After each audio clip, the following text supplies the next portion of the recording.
Ici on peut voir en fait tout le long de la visite quelques copies des storyboards qui ont été utilisés durant le film, notamment la première scène. On peut regarder en fait chaque storyboard est numéroté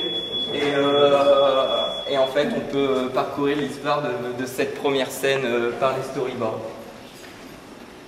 Dans cette vitrine on peut voir quelques objets qui ont été utilisés dans Retour vers le futur 2, notamment particulièrement dans le futur. On peut voir plusieurs fois les mêmes objets. Alors pourquoi? C'est parce qu'ici j'ai voulu un peu représenter ce qui se fait, ce qui est produit. Ici on peut retrouver par exemple la version de l'Hoverboard qui ne fonctionne pas, qui est juste une version pour les collectionneurs qui a été produite par Mattel. Et en dessous, on retrouve une version très récente qui est quasiment, on va dire, identique à la version Mattel, mais faite par une société américaine sous la marque Halloween Costume. En fait, elle est identique, la seule différence, elle ne fonctionne pas non plus, mais on n'a pas les logos Mattel, en fait, juste pour des raisons de droit. Ce que vous pouvez voir aussi, c'est ici, en fait, dans la scène dans Retour vers le futur 2, quand Marty retourne en 1955 pour changer sur le futur qui a été modifié, il utilise un almanach et un oh-là-là.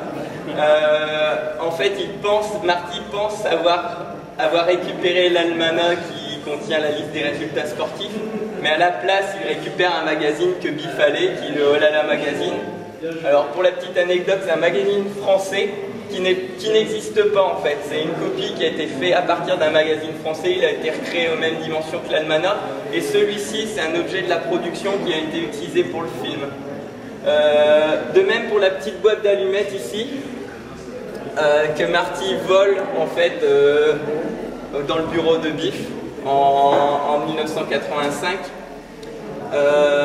Celui-ci c'est aussi un objet de production qui a été utilisé pour l'effet spécial qui permet en fait de faire la transformation du nom. En fait en 1985 que Marty connaît, Biff a produit des boîtes d'allumettes où c'est indiqué, j'ai vu en tête,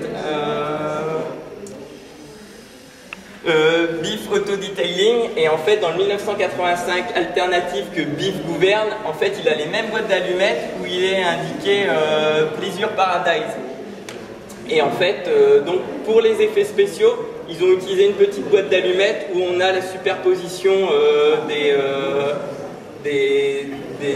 deux autographes quoi. Donc vous pouvez le voir, c'est donc celle-ci a été utilisée par la production pour le film. Son pitbull, la batte de baseball qu'il utilise pour essayer de frapper Marty et son casque. Lui, ce casque, en fait, c'est une copie qui a été produit par Universal et celui-ci a été dédicacé par Sean Wilson lui-même, qui joue le rôle de Griff. On peut voir également, en fait, en 2015, tous les aliments sont déshydratés. Et dans le 2015 du film, on utilise des machines pour réhydrater les aliments. On peut le voir notamment avec la pizza, particulièrement celle-ci. Ce sachet est aussi en fait, il a été utilisé par la production. La production produit énormément de mêmes objets qui sont utilisés en fait qui sont utilisés en cas de détérioration, etc. Donc ils en font peut-être une trentaine, quarantaine, cinquantaine de sachets. Donc celui-ci, c'en est un de la production. On voit le petit schéma qu'il dessine justement quand il tombe de la cuvette des toilettes. Et qu'il a cette idée de convecteur temporel. Donc ici c'est une reproduction officielle faite par Diamond Selectoys, qui est une boîte qui fait beaucoup de reproductions d'objets de film. Et en haut, on peut retrouver aussi le Mister Fusion, qui est utilisé dans la DeLorean du futur, que Doc convertit plutôt que d'utiliser du plutonium grâce aux technologies du futur, donc au futur actuel. On peut produire de l'énergie avec des aliments, des détritus, etc. Donc ce Mister Fusion permet de convertir les déchets en énergie qui est utilisée donc, par la DeLorean pour faire le voyage dans le temps. Donc j'ai trouvé moulin à café, truc, c'est j'ai esquissé comment ça peut être marié avec quelques autres pièces détachées. Et voilà le Mr. Fusion. J'ai fait le logo et tout cela bien avant l'ordinateur qui peut aider considérablement avec le graphisme. Mais à l'époque, on essayait de faire les lettres à la main, par main, oui. Et le flux capacitor, en français, c'est quoi? Convecteur temporel. Convecteur temporel. Flusso canalizzatore. Italien, hein? Convecteur temporel? Temporel. Temporel, oui, merci. Mike Fink, il était Visual Effects Supervisor. Il a déjà acheté la boîte pour faire ça et ils ont l'idée de créer une sorte d'étoile Mercedes, mais à l'envers, oui. Et en fait, c'était le même production design, dessinateur de la production, comme Buckaroo Banzai. Je ne sais pas si le film est bien connu en France, mais chez nous, c'était assez populaire. Même production designer, et on peut voir le même design dans Buckaroo Banzai pour le cible, il a fait comme un petit train pour voyager entre les dimensions, et le cible de le train, c'était justement comme le flux capacitor. Convecteur temporel. Convecteur temporel, oui, exact. Flusso canalizzatore. Donc, c'était que des... ce sont que des bons souvenirs de voir les choses pareilles. Dans une vitrine en France, 30 ans après, c'est incroyable. Vraiment incroyable, oui. Et je suis si content que vous avez gardé ces choses comme ça. C'est impressionnant pour moi d'être ici. Impressionnant, merci. Ce que vous pouvez voir aussi, c'est une reproduction ici de la DeLorean qui est utilisée dans la version du 2, où on retrouve justement en haut le Mr. Fusion et à l'intérieur le flux capacitor. Si on peut retrouver quelques journaux, ceux-ci ne sont pas utilisés dans la reproduction, ce sont toutes des répliques qu'on peut retrouver en fait dans différents films, notamment quand on voit les univers alternatifs se changer par le présent ou vice versa, comme par exemple celui où George McFly a été assassiné, et quand le 1985 que Marty connaît réapparaît, on voit la couverture donc qui change. On peut noter également aussi la version où on voit Biff Tannen qui gagne son premier million au jeu de course, où on peut voir dans sa poche l'almanach des sports, et c'est comme ça que Marty se rend compte que Biff s'est fait parvenir à lui-même l'almanach des sports grâce à cette couverture de journal. Donc voilà, on peut voir quelques-uns des journaux qui ont été utilisés. Les horloges qu'on peut voir ici, ce sont des horloges qui ont été utilisées par souvent les magasins de location de vidéos, vente de cassettes. Par exemple, la grande qui est derrière, elle est utilisée par des magasins canadiens de vente de cassettes vidéo, et elle fonctionne à l'envers. Si vous voyez, elle est numérotée à l'envers. En bas à droite, ce sont en fait des petites cartes de collection. À l'époque, dans les années fin 80, on pouvait acheter, ces cartes viennent des États-Unis, on pouvait acheter pour quelques dollars une pochette dans laquelle il contenait 5 ou 6 cartes, et en fait c'était des cartes numérotées avec des images de films, des petites explications. Donc le but c'était d'avoir la collection complète de ces cartes. Dans cette vitrine, vous pouvez voir quasiment toutes les versions des casquettes de Marty McFly en 2015. Les premières en haut ici, ce sont des casquettes qui ont été produites par Universal Studios. Ensuite, les 4 suivantes, ce sont des versions produites par une société Mirage Cap, mais qui n'existent plus. En fait, celles-ci, ce sont les premières, et au fil des années, ils l'ont améliorée. La meilleure version, la version la plus ressemblante à celle du film est celle-ci, où en fait on n'a pas de scratch derrière, on n'a pas de trou d'aération dessus et on n'a pas non plus de bouton en haut de la casquette. Donc celle-ci c'est vraiment celle qui ressemble plus à la version du film. Les versions qu'on peut très facilement trouver, ce sont celles-ci. C'est la société Diamond Select Toys qui fait aussi le Mister Fusion, le convecteur temporel, etc. qui produit cette version et que vous pouvez facilement trouver. Celle-ci, elle est produite, elle est très ressemblante et produite aussi par Halloween Costume qui a fait le hoverboard et les Nike que vous avez pu voir là-bas. Dans cette vitrine, on peut voir quelques LED, cartes qui ont été utilisées, notamment la carte qui permet à Marty en 1955 de retrouver la DeLorean que Doc a cachée en 1885 dans les mines. Donc ici justement on a le petit parcours que Marty doit faire pour pouvoir récupérer la DeLorean pour pouvoir rentrer chez lui. Et particulièrement ici vous pouvez voir la lettre que Marty écrit à Doc pour essayer de le sauver dans le premier film. Que dans le premier film en fait la première scène où on a les Libyens qui viennent pour assassiner Doc. Donc en 1955, Marty lui écrit une lettre dans une petite enveloppe où il lui indique de ne pas l'ouvrir avant 1985, où il lui dit qu'il va être assassiné et de tout faire pour qu'il puisse échapper à cette... Non, en fait, quand Doc découvre que Marty dans sa poche a découvert cette lettre dans sa poche, il déchire la lettre devant Marty, il lui dit je ne veux pas connaître mon futur, et il déchire la lettre et en fait il remet, on le voit dans le film, il remet les éléments dans sa poche. Et en fait quand Marty revient en 1985, il voit Doc se faire assassiner une deuxième fois, mais en fait il avait prévu un gilet pare-balles et il sort cette lettre qu'il avait écrite en 1955 et qu'il avait recollée. Donc on peut voir, ce sont des répliques de cette lettre.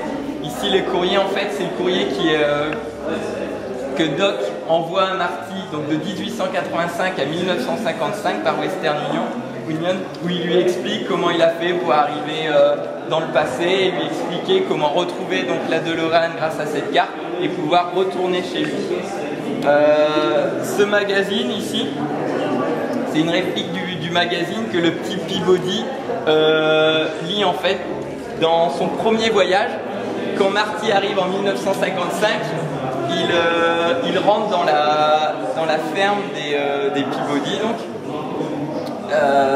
Et en fait, quand il sort, il est déguisé avec sa combinaison anti-radiation jaune, la DeLorean sur le côté. Et le petit Peabody lit ce magazine et fait justement un peu de la même manière que ce qu'on a vu tout à l'heure avec George McFly. Il fait la relation entre la couverture de son magazine, les extraterrestres, et Marty qui arrive dans sa DeLorean, une voiture très futuriste, pour lui dire à son père c'est des extraterrestres, ils sont en train de nous envahir. Donc celle-ci c'est bien une réplique. Tout à l'heure on est passé rapidement, ici ce qu'on peut voir, la couverture qu'on voit là-bas c'est une couverture qui a été utilisée aussi pour la production. Comme j'ai expliqué tout à l'heure pour les sachets de pizza, ils en produisent plusieurs, donc la couverture que l'on voit là-bas c'est une de celles-ci. Ici sur ce pan de mur vous pouvez voir plusieurs objets qui ont été utilisés pour la production. Ici on a un journal de 1885. On peut le voir à plusieurs endroits dans le film, notamment quand Marty arrive dans le saloon, on voit un personnage qui lit un de ses journaux, le sachet Pizza Hut, les talkie-walkie que Marty et Doc utilisent justement pour communiquer en 1955. Ces talkie-walkie sont des talkie-walkie existants, si vous cherchez la référence, vous pouvez en trouver. Ceci particulièrement a été utilisé également pour la production. On peut le voir si vous regardez les détails des photos, vous pouvez voir notamment une petite étiquette de prix qui se retrouve, qui est également au même endroit, etc. Dans ces deux vitrines ici au milieu, vous avez des documents originaux. Alors ce sont des documents storyboard originaux. Il y a eu plusieurs équipes de tournage. Ceux-ci ont été utilisés par l'équipe numéro 2. En fait, vous pouvez voir, ce ne sont pas les dessins originaux, ce sont des copies, mais qui ont été utilisées pour les tournages. Ici également, vous avez quelques documents originaux et des copies. Vous avez une partie du script de Retour vers le futur 3, des calendriers de tournage et des feuilles, en fait, des feuilles de tournage qui permettaient aux équipes d'organiser les tournages, qu'est-ce qu'ils faisaient tel jour, etc. Et on a quelques dessins que je vais laisser présenter parce qu'il est le concepteur. Oui, du passé, le parleur et l'ampli gigantesque, peut-être, Oui. et l'analysateur pour les ondes du cerveau, oui. Oui. Après avoir achevé les voitures, ils m'ont demandé est-ce que tu peux créer d'autres choses, des esquisses par exemple pour le Brainwave Analyzer, le Dog Food Opener, le truc qui peut ouvrir les boîtes de conserve de nourriture pour le chien. Oui. C'est dans la scène d'introduction du premier. Oui, Si vous beaucoup de petites choses. Mais c'était pour moi une grande occasion de faire ce que je voulais faire. C'était bien et les gens étaient super sympas. Et je me suis étonné de voir une liste de choses pour finir la DeLorean. Il faut noter qu'ils ont déjà embauché deux gens très talentueux, Ron Cobb et aussi Andy Probert, pour faire les esquisses, les premières esquisses, pour construire les voitures. Puis ils ont embauché un homme, Mike Fink, Visual Effects Supervisor, qui a trouvé les pièces détachées pour former la base de la voiture. Donc quand je suis arrivé, la voiture était bien déjà commencée, hein, mais c'était comme un honneur d'avoir la tâche de finir toutes les petites choses sur laquelle je voudrais bien essayer d'expliquer mieux les choses si vous désirez, peut-être dehors, où il fait un peu plus frais peut-être. Mais je vous remercie de votre patience, surtout avec mon français. Et je suis si impressionné par votre collection, Eric. Et il y a d'autres choses ici? Oui, ici vous pouvez voir beaucoup de produits dérivés, notamment autour de la DeLorean, tout ce qui est miniature. Ceci c'est une toute petite partie de ce qui existe. Il en existe des centaines et des centaines de versions. Des versions les plus petites au 1/72e jusqu'au 1/15e. Normalement l'année prochaine, Hot Toys va sortir une version au 1/6e qui fait 70 cm et qui sera extrêmement détaillée. Et ici vous avez donc un petit panel de ce qui existe chez Hot Wheels, chez Sunstar, chez Welly, etc. Je vous laisserai découvrir. On a aussi en haut des petits jouets faits à l'époque par McDonald's dans les Happy Meal, dans la version américaine. En France, ils ne sont pas sortis. Donc ici pour cette vitrine. Derrière, vous pouvez voir une petite vitrine où on voit quelques produits qui ont été produits pour tout ce qui est CD, cassettes, coffrets DVD, coffrets de Laserdisc, Betamax, VCD. La trilogie a dû sortir dans toutes les versions numériques qui ont pu exister.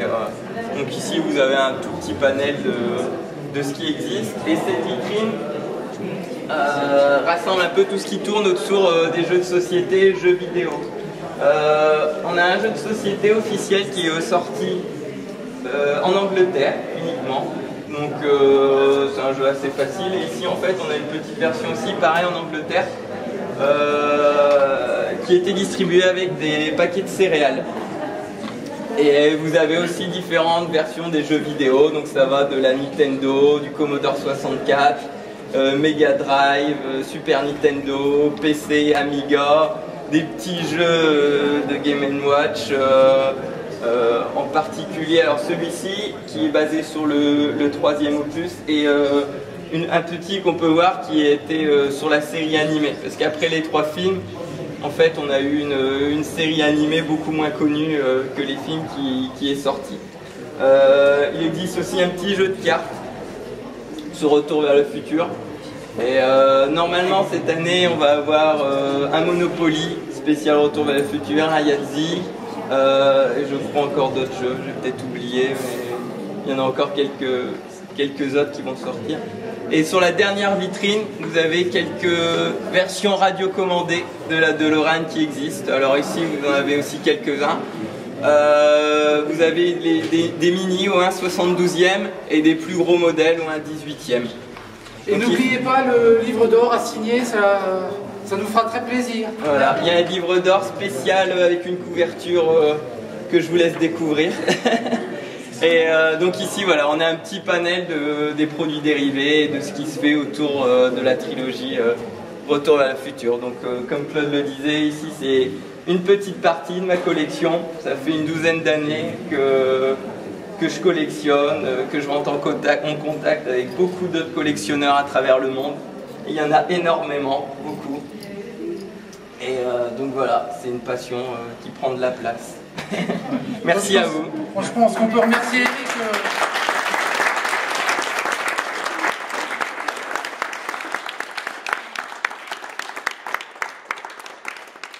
Je pense qu'on peut remercier effectivement Eric d'avoir déjà, parce que tout ça, il vient de loin, hein, il vient du Schnorr. Ouais. Donc il fallait l'amener et il faudra le ramener. Donc lundi matin, on sera là pour tout démonter. Oui, donc il n'aura échappé à personne que 2015, c'est les 30 ans de Retour vers le futur. C'est pour ça qu'on appuie vraiment cette édition des rencontres européennes des voitures stars de cinéma et de télévision sur cette trilogie. On attend, il aurait dû être là dans la cour avec nous ce soir. On espère que tout va bien pour lui, puisque il vient de Hollande, enfin il a fait une étape en Belgique où sa voiture a été exposée. On attend le propriétaire de la DS Taxi, alors qu'on voit très peu dans le film, que beaucoup de gens nous disent, mais il y a une DS dans Retour vers le futur. Oui, oui, elle est très customisée. On la reconnaît quand même, hein, même que c'est d'ailleurs son propriétaire actuel est d'abord un fan de Citroën et de DS avant d'être un fan du film. Mais le fait est qu'il est propriétaire de la voiture originale qui a vraiment tourné dans le film.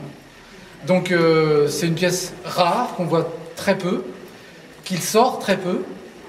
Et donc c'est un micro-événement dans l'événement, c'est la présence de cette DS qui devrait être là, qui a du retard, mais qui de toute façon sera là pendant le week-end, on espère que tout va bien pour lui. Il a pris la route ce matin. Et donc avec cette DS qui est, je ne sais pas si elle y est dans les vitrines, mais tu l'as Non, non, elle n'y est pas. Non, elle n'est pas ici. Et donc cette DS que Michael a designé, c'est lui qui en a dessiné les plans. En fait, les esquisses initiales, puis-je dire ça? Bien sûr, oui, très bien. Merci. Les esquisses initiales étaient faites par John Bell, qui a aussi dessiné le Pitbull, Hoverboard Pitbull, Oui. là, et aussi d'autres choses, surtout pour la deuxième partie, et quelque chose pour la troisième partie aussi. Moi, j'ai travaillé brièvement sur les trois, mais surtout sur la première. Mais c'était John Bell qui avait l'idée de prendre une Citroën et faire un taxi du futur. Parce que c'est une voiture de l'avenir, oui. En 1955, oui, la bombe, oui, explose. La Citroën DS, comme Goddess en anglais, DS, j'aime bien ça. La DS était une vraie voiture du futur. Et John Bell, en faisant la voiture, il n'avait pas assez de temps que pour faire les premières esquisses. Donc c'était à moi de faire les projets et de trouver une équipe pour la construire et faire toutes les esquisses pour les détails, tout cela. Donc pour moi, c'est un, comment dire, parentage partagé. Chambers et moi, nous avons fait le dessin ensemble. Oui. Il est doué, cet homme. C'est vrai que toi, tu n'es pas doué. En tout cas, je pense qu'on peut aussi remercier Michael d'être avec nous.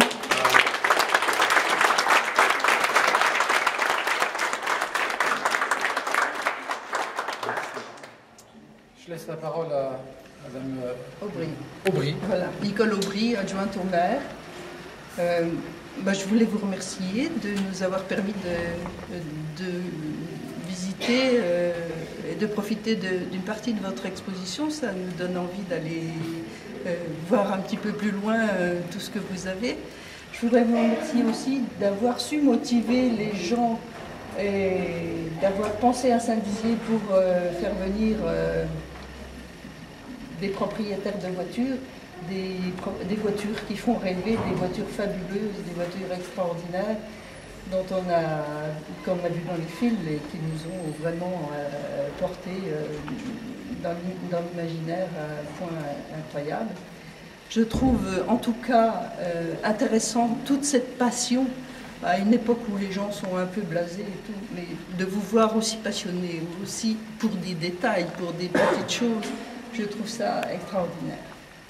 Je voulais simplement aussi vous dire que Saint-Dizier a apporté un dessinateur industriel célèbre, c'est Philippe Charbonneau, je ne sais pas si vous connaissez. Il avait un musée à Reims. Il avait un musée à Reims, mais il a habité Saint-Dizier et il a fait entre autres la R16, et puis d'autres voitures, et puis des camions publicitaires. Oui, pour le Tour de France. Oui. Et plein d'autres choses intéressantes. Oui. Et il a habité en face. Vraiment. Oui, il était si doué. Et j'aimais bien voir ses esquisses pour General Motors. Il a travaillé aux États-Unis. Bien sûr. Brièvement. Et il a fait les dessins pour les vraies voitures de rêve. Et il les a construits aussi. Il a fait la voiture électrique.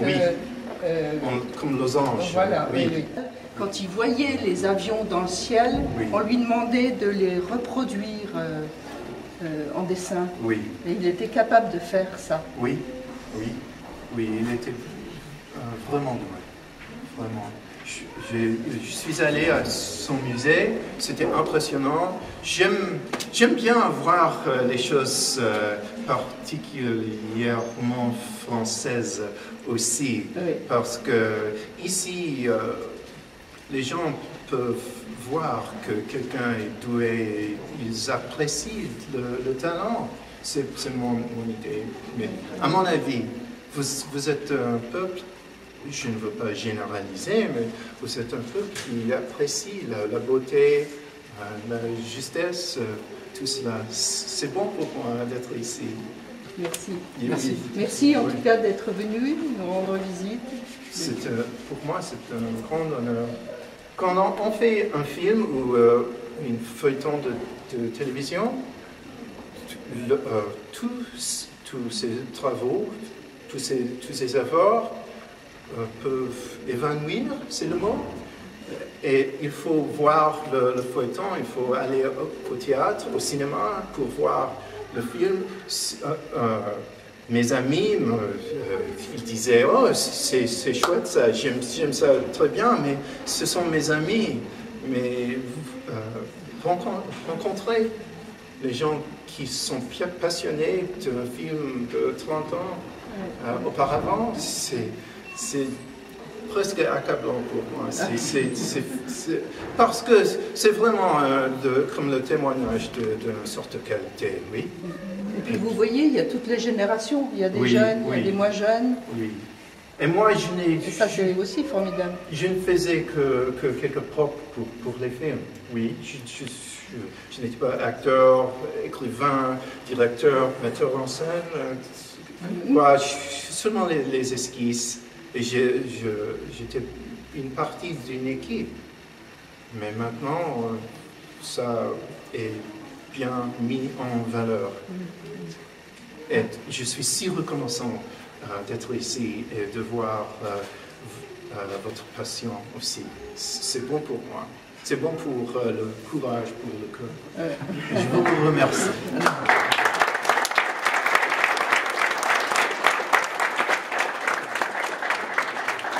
Je vous ai interrompu et je vous fais mes excuses.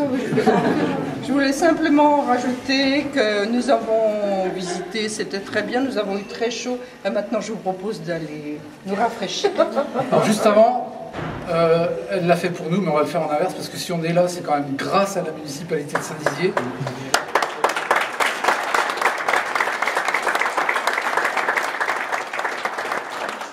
Voilà, qui nous a accueillis au moment où la rencontre était destinée à disparaître. Et donc c'est grâce à Saint-Dizier qu'elle a vécu et qu'elle se développe. Je corrige. On était quand même en phase de... Il fallait ou aller de l'avant ou arrêter là où on était. Donc on est arrivé chez vous et grâce à vous, on est allé de l'avant. On en est ravis, voilà. Et n'oubliez pas l'exposition des voitures demain. Enfin, voilà.